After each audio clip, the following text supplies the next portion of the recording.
Keep the names of accused sexual offenders out of the media until the case has been closed. In the news of my home country today, a sexual assault trial was covered by the media in which the article mentions the name of the accused and also shows pictures of him during the hearing. Nowhere in this article do they name or show images of the woman who accused him of these crimes, crimes of which he was absolved of all charges.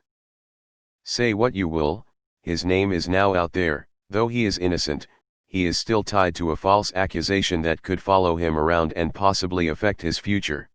But she is not similarly tarnished.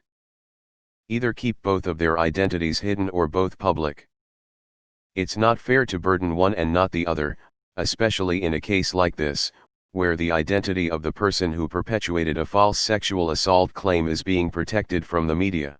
I don't think any court cases should be in the media until a judgment has been made.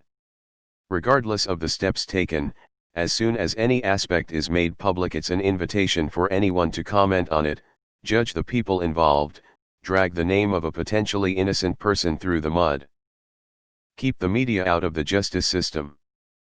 I know a man that was accused of raping his disabled adult stepdaughter. He was arrested, spent a small fortune in defense, and had his name dragged through the news.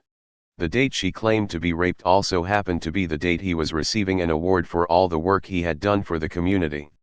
It turned out it was all fabricated and she was mad at him. That is standard in my country. The name is changed from John Smith to John S. and photos are unrecognizable. Why just sexual assault? Why not all people accused of any crime? Agreed immensely for your reasons, but also oddly enough for the opposite reason as well. Plenty of people who commit heinous crimes do it, partially at least, for the media portrayal. Okay, so I understand to a point why putting names out makes sense. As others have said, it can be helpful in finding other victims, etc.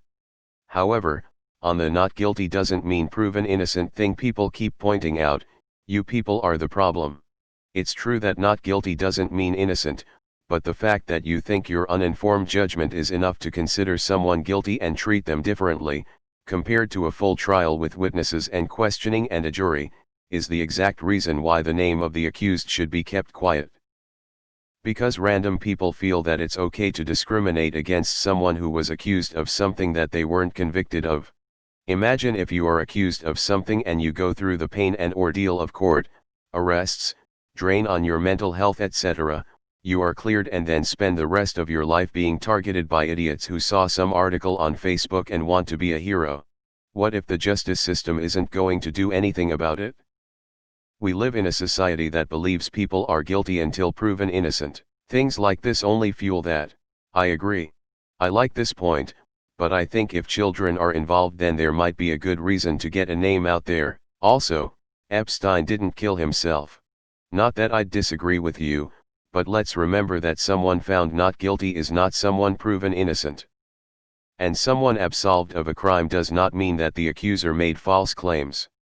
It means that at some point it was determined that there was no case. This can be due to many reasons. Many of these reasons are the same reasons that people claiming to have suffered sexual assault have their anonymity protected. I was saved from going on a date from an accused rapist because I googled his name and found out about his cases through the news. In the end he was found not guilty. Remember though, not guilty does not mean innocent. After I cancelled our date he threatened me and violently harassed me for weeks. I ended up having to change my phone number. He was a dangerous man and I am so thankful that due to the media I saved myself from what could have been an even more horrible experience than I ended up having.